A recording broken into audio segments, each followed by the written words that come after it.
De Buckingham Palace à une condamnation pour meurtre, voici la folle histoire de Jane Andrews, ancienne assistante de Sarah Ferguson, qui a tué son amant et dont l'histoire va bientôt être adaptée en série. Née en 1967 dans le Lincolnshire, Jane grandit dans la pauvreté. Adolescente, elle souffre de troubles alimentaires, de dépression et tente même de se suicider à 15 ans. C'est à ses 21 ans que sa vie bascule. Elle répond à une annonce anonyme pour un poste de gouvernante trouvé dans un magazine. 6 mois plus tard, elle devient l'habilleuse personnelle de Sarah Ferguson, duchesse d'York, femme du prince Andrews et belle-fille de la reine Elisabeth II.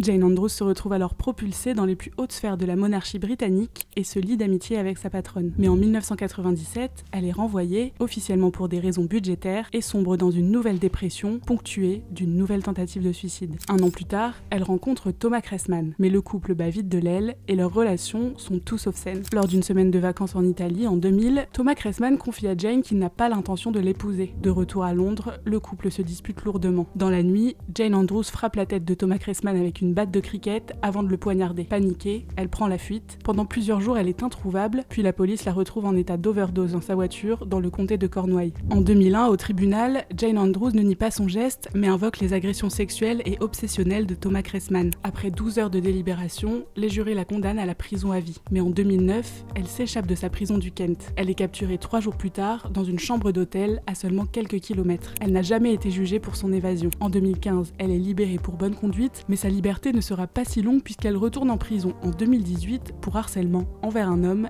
et sort en 2019. Aujourd'hui, Jane Andrews aurait refait sa vie sous un autre nom. Son histoire va être adaptée dans une série intitulée The Lady, produite par les créateurs de The Crown. Le tournage aurait commencé début 2025, mais aucune date de sortie n'a encore été annoncée.